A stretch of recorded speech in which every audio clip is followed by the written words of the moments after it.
እሺ ኪሊያን አይዛክ ምንድነው ይሄ ሴሌብሬሽን? አገባና ፔናልቲ ማለት ነው እንደዚህ ያለ ፔናልቲውን ሲያገባ እንዲንሸራተትና ሲቆፍሩበት ማን ፓራጓዮች የመጨረሻ ሃራምቦል ሌቭል 10 ይሄ እንደዚህ አይነት ሃራምቦል አይቻላል። ማን ሙሉ ጨዋታውን ዘጉት። ይሄን የፍራንስ አታክ በዚህ ልክ ማን ስንቶን ታርጌት ነው የሞከሩት? 2-3 ሊያልቅ ሲል እንደውም ባፔ ሞካከረ እንደውም እንጂ ማለት ነው እስከዛ ሰዓት ድረስ 2 ምናምን ነበር የሞከሩት። ምን አይነት አዘጋግቡ ደግሞ ሙሉ ጨዋታውን ሰው መቀጥቀጥ እንደዚህ ምናምን ምንድነው?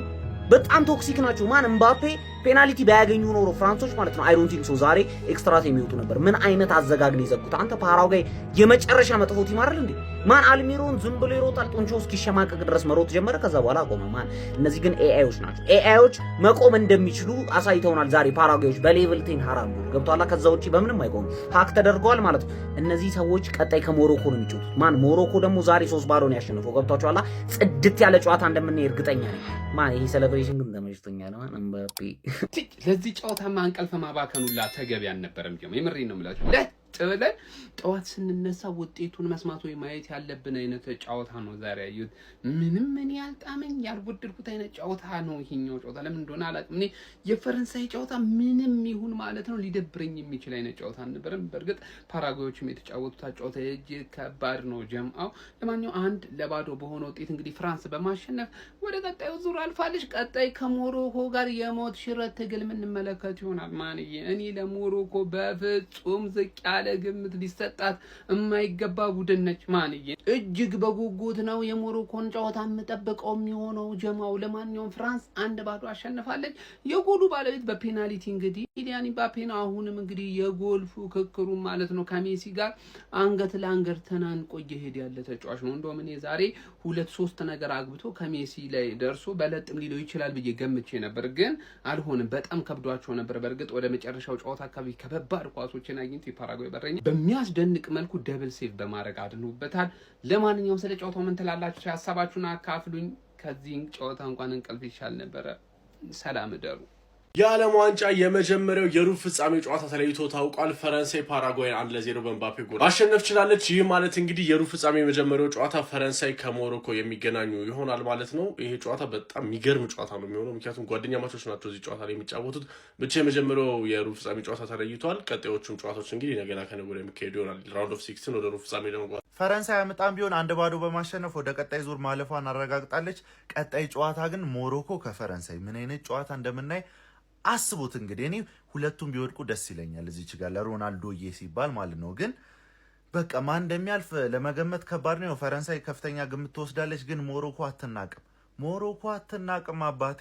ፈረንሳይ ፓራጓይን 1-0 በሆነ ጠባብ ውጤት በማሸነፍ ወደ ኳርተር ፋይናሉ እንግዲህ ፓራጓይን በማሰናበት መቀላቀል ችላለች። ማን እኔ በዚህ ዓለም ዋንጫ የተረዳሁት ነገር ቢኖር አንድ ቀላል የሚባል ብሔራዊ ቡድን እንደሌለ ነው ማለት ነው። እያንዳንዱ የሚሰናበቱት ብሔራዊ ቡድኖች የሆነ ከጨዋታው በፊት የሰጣቸዋቸው ግምቶች ማለት ነው ቀለል ያለ ቢሆን እንኳን ጨዋታው ላይ የምታዩት ሪያሊቲ በጣም ጠንካራ እንደሆኑና እስከ መጨረሻው እንደሚጋደሉ ነው ማለት ነው። ፓራጓይ በእርግጥ ጀርመንን ጥላን የመጣችው ዛሬም ለፍራንስ እኔ ፍራንስ እንደዛሬ ተቸግራ የተመለከትኩት አይመስለኝም እንደ ትላንቷ አርጀንቲና ሁሉ ማለት ነውና ጭራሽ ክሬቲቪቲ ሁሉ ጠፍቶ ነበር። ፓራጓይ ስትከላከል የነበረበት መንገድ በጣም አስደናቂ ነበረ። ብቸኛውን ጎል በኪሊያን ምባፔ አማካኝነት ሲያገኙም እንግዲህ 7ኛው ደቂቃ ላይ በፔናልቲ ነበር ማስቆጠር የቻሉት የዛሬው ዴይ ላይ በሰራ ጥፋት አማካኝነት ማለት ነው።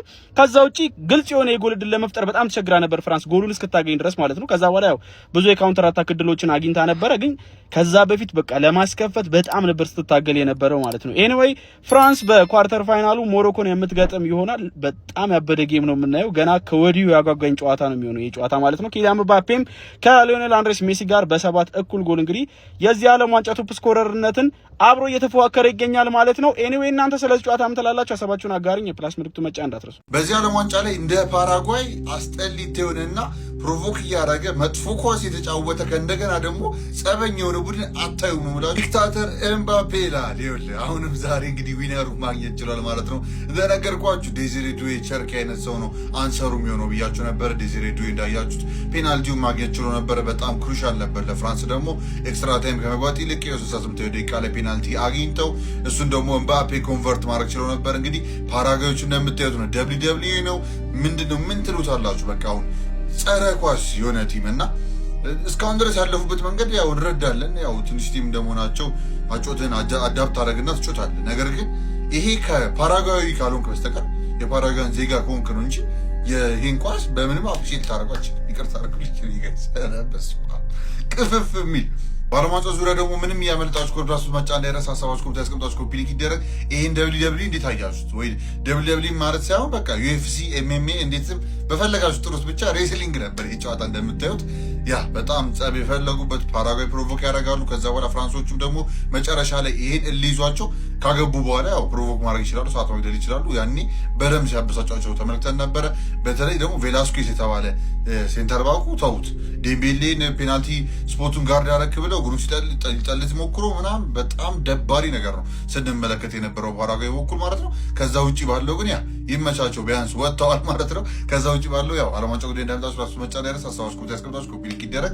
እስቲ እናንተ ምን ትላላችሁ ስለዚህ ጨዋታ? እሱ ማየት ፈልጋሉ። እንቀጥል እስቲ ትንሽ እናውራ ጨዋታ። ይህ ደግሞ የዓለም ዋንጫ ግብ አስቆጣሪ ቻርቱ ላይ አንድ በጨመሩ ተከትሎ 19 መድረስ ይችላል። ሜሲ 20 ላይ ነው።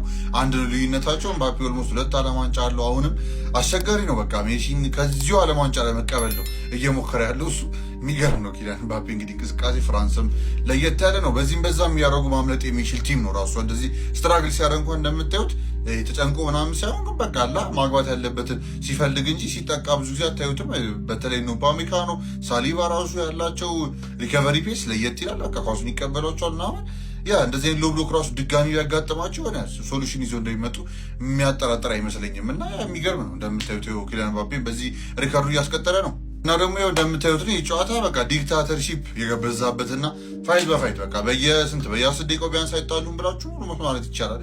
ብቻ በተደጋጋሚ ነበር ሲጣሉ የነበረው። ፓራጓዮች በቃ የሚያደርጉት ጠፋቸው። አይ ቲንክ ይመስለኛል እለያዛቸው መጨረሻ ላይ ያው እነሱ ኖሪሲም ደግሞ ብልጥናቸው ሰዓት መግደል ጀመሩ ምናምን እንዳያችሁት ኳሱን ይወረውራሉ ለዛ ላይ አንጀርኪ ምናምን እነሱም ያው በዙሪያ መልሰው ፕሮቮክ እያደረጓቸው ነበር እና እሱ በቃ እንዲነፈጩ ያደረጋቸው። ፉል ታይም ላይ ራሱ ዴሾምስ ባይበትናቸው እዛው እጅ ለእጅ የሚሰነዛዘሩ ይመስለኛል መሀል ላይ እና ያ ጨዋታው እንግዲህ ይህን ይመስል ነበር። ብዙ የሚወራ ነገር የለውም። ኦርላንዶ ሂል ግን መጨረሻ ላይ የሚገርም ደብል ሴቭ ማድረግ ችሎ ነበር። የሚገርም በረኛ የፓራጓይ ብዙ ነገር አስመልክቶናል ባለፈው ጀርመን ጋም። ዛሬም ደግሞ አሪፍ ነገር አይተንበት ነበር ሲያስፈልግ ማለት ነው። ፔናልቲ ደግሞ ፔናልቲ ነው እንግዲህ ምን ማድረግ አልቻለም። ከዛ ውጭ ላለው ግን ጥሩ እንቅስቃሴ ነበር ሲያሳይ የነበረው። ብዙ ታርጌት አልተመታም፣ ግን መጨረሻ ላይ በተለይ ኤምባፔ ደብል ሴቭ ያደረገበት መንገድ የሚገርም ነው። ብቻ የዓለም ዋንጫ ጨዋታዎች እንግዲህ እንደተለመደው ምንም እንዳይመልጣችሁ ራውንድ ኦፍ 16 ጨምሮ ማለት ነው። ፕላስ መጫ እንዳይረሳ ሀሳባችሁ ኮሜንት ያስቀምጣችሁ ኮፒ ሊንክ ይደረግ።